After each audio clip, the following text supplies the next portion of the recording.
అయితే సొరకాయ రోటీయా శనగ ఏం పిండి బియ్యం పిండి చెప్పు బిడ్డ పచ్చిమిరపకాయలు ఓకే అదేంటి కొత్తిమీర కరివేపాకు నువ్వులు ఉప్పు ప్లస్ ఇంకేం కావాలమ్మా నూనె అది కూడా ఫ్రీడమ్ ఆయిల్ కావాలమ్మా పిచ్చి పిచ్చి ఆయిల్ తోటి మేము చెయ్యము ఫ్రీడమ్ ఆయిల్తో చెయ్యాలి దానికి చేతికి 2 ఉంగరాలు ఉండాలి ఒకటేమో తెల్ల ఉంగరము ఒకటేమో అదేంటి దీని గోల్డ్ గోల్డ్ కాదు కాదు కాదు అదేంటి లక్ష్మమ్మ గురు ఉంగరం ఈ పెట్టమ్మా ఈ చేతి కూడా ఈ 2 ఉంగరాలు కావాలి అటే ఉంగరం ఉండాలమ్మా అదేంటి లక్ష్మీదేవి ఉంగరం ఉండాలి లక్ష్మీదేవి అప్పుడు కానీ ఈ సొరకాయ రోటీ తయారవుతుంది నోట్లోకి వచ్చి కట్లో పోదు అయిపోయిందా కంప్లీటా కంప్లీట్ అలా ఉండాలి అలా ఉంటేనే మీరు సొరకాయ రోటీ చెయ్యాలి అప్పుడు పొయ్యి ముట్టి చెప్పు పొయ్యి ముట్టి పొయ్యి కూడా అదే అది తెలియదు అనే పొయ్యి ముట్టించటం పొయ్యి ముట్టిస్తుంది పాపము తర్వాత బట్ట పెట్టి దాన్ని పెనాన్ని తుడవాలి శుభ్రంగా తుడవాలి తర్వాత ఇప్పుడు రోటీ చేసింది కదా దానికి ఒక రంధ్రం చెయ్యాలి రంధ్రం వద్దట రంధ్రం చెయ్యకూడదట అప్పలాగానే చేయాలట అది కూడా 4 ఇంచెస్ అంటే ఆ రౌండ్ 4 ఎటు చూసినా 4 ఇంచులు ఉండాలి కొలతలు సరిగ్గా ఉండాలి కొలతలు తక్కువ ఉంటే కొలతలు సరిగ్గా ఉండాలి కొలతలు సరిగ్గా లేకుండా పిండి చేస్తా మధ్యాహ్నం కల్లా రొట్టెలు అయిపోవాలి ఎవరు తింటారో నాకు తెలియదు ఓకే అర్థమైందా రొట్టెలు ఎవరు తింటారో నాకు తెలియదు పేనం మీద కూర్చున్నాడు తల్లి తర్వాత అక్కడ నన్నైతే లేపలేవే నువ్వు నాకేం భయం లేదు లేపడానికి ట్రిక్కులు ఉపయోగిస్తాము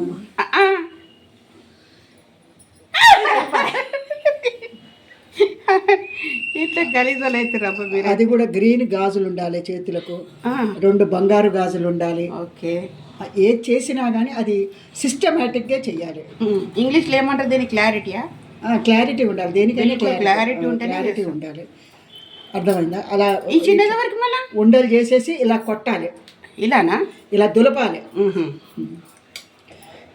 అచ్చా ఇదేంటి ఇప్పుడు సొరకాయ గీరాలి సొరకాయ గీరేటప్పుడు పైన పొట్టు తీసేసి సొరకాయ గీరి అందులోనే అదేంటి వేరుగా పచ్చిమిరపకాయలు కొత్తిమీర కరివేపాకు అల్లం వేసేసి అందులో కలపాలి బాగా అంటే నీళ్లు వేసేసి కానీ పిండి కలిపిన తర్వాత నీళ్లు పోయకూడదు ఆ నీటితోటే సొరకాయ వచ్చిన నీళ్ళే ఓకే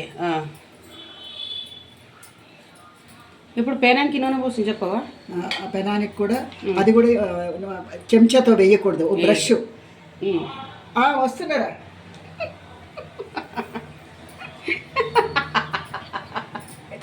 అక్క నీకైతే ఫుల్ వ్యూస్ రావాలి నాకు లైక్లు వ్యూస్లు ఫుల్ రావాలి ఇది చపాతీది చపాతీ అన్న రొట్టె అంటారు అనేది సొరకాయ రోటీ అన్నీ సొరకాయలు అన్నీ గీరేసి ఇగో ఇట్లా గీరింది ఇట్లా గీరేసి ఉల్లిగడ్డ శనగ అది కొత్తిమీర ఇగో ఈ ఫ్రీడమ్ అంట చెప్పిన అత్తయ్య గారు చెప్పాను ఫ్రీడమ్ అని ఇక ఇది ఫ్రీడమ్ అంట ఇది మా అత్తయ్య గారు మా ఎల్కేజీ పిల్ల చెప్పింది అది ఏంది ఇందులో పచ్చిమిరకాయలు ఉల్లిగడ్డ కొత్తిమీర కచ్చపచ్చగా దంచుకొని మళ్ళీ ఈ పిండిలో బియ్యం పిండి ఉంటుంది కదా బియ్యం పిండిలో పొడి పిండి వేసినాం కదా ఈ పిండి ఇవి సొరకాయల నీళ్ళు వస్తాయి కదా ఆ నీళ్ళలోనే ఈ పిండి వేసి బిసికేస్తే నీళ్ళు పోసే అవసరమే ఉండదు మనకు అయినాక ఇలా రొట్టె తయారయ్యింది ఇది అయినాక ఇప్పుడు పెంక మీద వేస్తుంది ఇక పెంక మీద వేసినాక అప్పుడు ఇది ఈవిడ గారంట ఏం చేశారంట మా పచ్చి పిల్ల ఎల్కేజీ పిల్లకు పూరీలు ఇచ్చిందంట నేను ఏం చేసినవి అని అంటే ఎప్పుడు సొరకాయ రోటీ అని అన్నదంట ఆ సొరకాయ రోటీ చేసినప్పుడు మళ్ళీ మాకు ఇంత పెట్టలేదని అంటే వీడికి వచ్చినాం కదా అని చేపియాలి అంటే అది చేసి పెడుతుంది పాపం కష్టాలు పడుతుంది ఇక అప్పటి నుంచి మేము దాన్ని ఏడిపిస్తున్నాము అది పని చేస్తుంది మేమేమో పొయ్యిలో చూసుకుంటా ఆడుకుంటున్నాం మా లెక్కలు తెలుసా 55, 65, 75 ఈ చిన్నలు అందరం కలిసి ఇవి చేసిన ప్రయోగం కాదు, ఇది ఆల్రెడీ చేసినావు అని నిజంగా మా మీద ప్రయోగం చేస్తున్నావు అత్తయ్య అన్నట్టు. బుక్ చేసుకొని పెట్టుకొని తయారుగా తినాలా? చెప్పు, చెప్పవా? ఇది తినేటప్పుడు భయపడకుండా తినొచ్చు కదా అంటున్నా. మరి అత్తయ్య భయపట్టించింది నన్ను. నూనె కాలింది, మంచిగా వస్తలేదా? చిన్నగా అయిందా? ఇంకో స్టవ్ పెంకలేడు తెచ్చిందో కానీ నా సామిరంగా ఏమైనా దొడ్డుగునే తల్లి. నానుతున్నది ఒక్కొక్కటి, వజన్కి వజన్. ఏం జమానదో ఇప్పటిదో. అందులో కూరనా?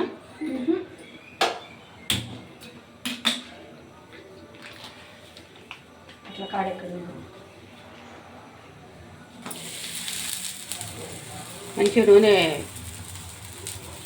గరం అయినాక దాని మీద వేసింది. ఇక చిన్ననే, పెద్దగా ఏం చేయలేదు. ఈజీగా చేసుకోవచ్చు ఇట్లా అంటే ఎవరైనా సరే. మళ్ళీ ఒకసారి చూపిస్తాను నేను తర్వాత. బియ్యం పిండి ఉంటే చాలు మన దగ్గర, సొరకాయ ఒకటి ఉంటే చాలు. అన్నీ ఇంట్లోనే బియ్యం పొడి, బియ్యం పిండి, సొరకాయ గీరుకొని, పచ్చిమిరపకాయలు, ఉల్లిగడ్డలు, కొత్తిమీర దంచుకొని పెట్టుకొని, ఆ పిండి నేను ఆయిల్ వేసేసి మొత్తం ఉప్పు కారం కొంచెం రుద్రాంచుకుంటాం కదా, మేము అన్నీ టేస్ట్ చేసుకొని నూనె వేసి కాల్చేసేది. ఇంకేం లేదు. ఇక అక్కడ తీసుకుంటే అట్టకడనా?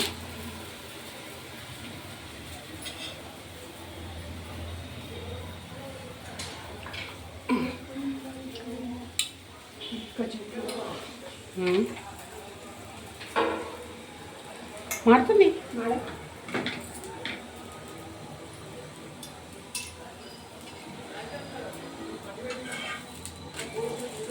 అయ్యో నిజంగానే దూరంగా కాలాలా? అదేంటి మరి? చూడు చేస్తుంది. బోలొచ్చు కదా. బోల్తే మాకు కూడా తెలుస్తుందా? ఆయిల్లో ఫ్రై చేయాలి. ఓకే, అలా చేయొచ్చు, ఇలా చేయొచ్చు. అట్లా అట్లా చెప్పాలి. ఆయిల్ ఫుడ్ వద్దు అనుకునే వాళ్ళకేమో ఇలా ఇలా పెనం మీద, ఆయిల్ అయినా పర్లేదు అనుకునే వాళ్ళకేమో ఇందులో ఒకటి. ఇది తీసే గంట చూడు, జల్లి గంట చూడు అక్కడ. ఆమెను విలువద్దు, మనమే తీసుకోవాలి. ఒకటి బౌల్ అనుకో, బౌల్ అన్నా ప్లేట్ అన్నా, ఇది వేయడానికి. ఇది అన్న మరి అనందన ఏదో ఒకటి ఇట్లా పెట్టు.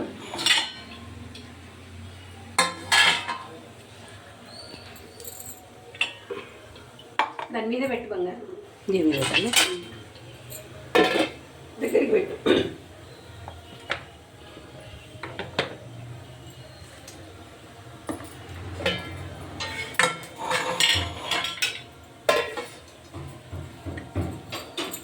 ఒక ప్లేట్ ఉంది పట్టు, ఇంకో చిన్న ప్లేట్ అనుకో. ఇక్కడ నుంచి లేదా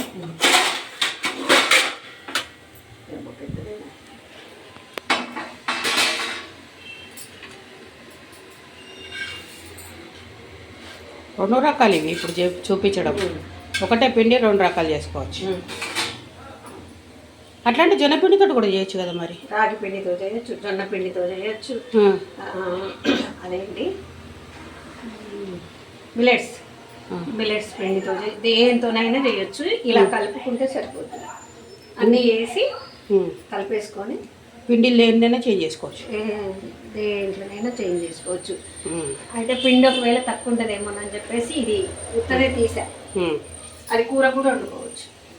అట్లా సొరకాయ హెల్దీకి చాలా మంచిది, హెల్త్కు చాలా మంచిది.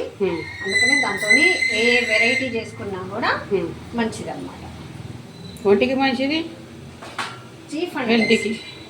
హెల్త్ ముఖ్యంగా ఎవరు ఆలోచించినా కానీ ఆరోగ్యంగా ఉండాలనేసి. ఇది ఆరోగ్యం ఉన్నది, మహాభాగ్యం ఉన్నది, రెండు ఉన్నది. మంచిగా రెడ్ కలర్ వచ్చేటట్టుగా కాల్చాలి, చేసుకోవాలి. ఓకే, వచ్చిందా? ఇది ఆమె రాకపోతే ఇదంతా ఎట్లా అవుతుంది? చెయ్యాలి ఆమె నేను నువ్వేదో పెద్ద నేను చేసిన ఫీలింగ్ వస్తున్నది అదే నువ్వు అటు పోగానే ఏమేమో స్టైల్ కొడుతుందిరా. నాకు అసలు తెలియదు. ఇంకొకసారి కనుక ఎవరికైనా ఫోన్ చేస్తే ఏం టిఫిన్ తిన్నామని అడిగితే సొరకాయ రొట్టె అన్నదనుకో ఇప్పగలింత వచ్చి కేశరావు నగర్ వచ్చి ఆటో పట్టుకొని వచ్చి ఇక వలిగినట్టే ఒళ్ళు పడుతుందా అంతే. మళ్ళీ ఇంకోసారి చేపించుకుందామంటే ఏం లేదు, ఇప్పుడు నేను ఆవిడకు నేర్పుతున్నా. పోనీ అని నేర్పిస్తుంది. ఇంకొకసారి తను ఊక అడగకుండా అది కూడా కరెక్ట్. ఏంటంటే ఎట్లా చేస్తారు ఏంది అని చెప్పి అడగకుండా నేను ఒక్కసారి నేర్పుతున్నా. నేర్పాలి ఇక ఇవి నేర్పెట్టాము. నేను నేర్పెట్టామని చాలా వంటలు వచ్చు నాకు. చిన్నోళ్ళు స్వర్గానికే పోయిడు అందరు. దేవుడు నేను పోనాము ఇప్పుడే. మనవరాలని ఎత్తుకోవాలి. ఇద్దరు పిల్లల్ని నా చేతికే ఇచ్చింది వాళ్ళు. ఏదో అదేందో మరి దానికి మా కొడుకుని అదే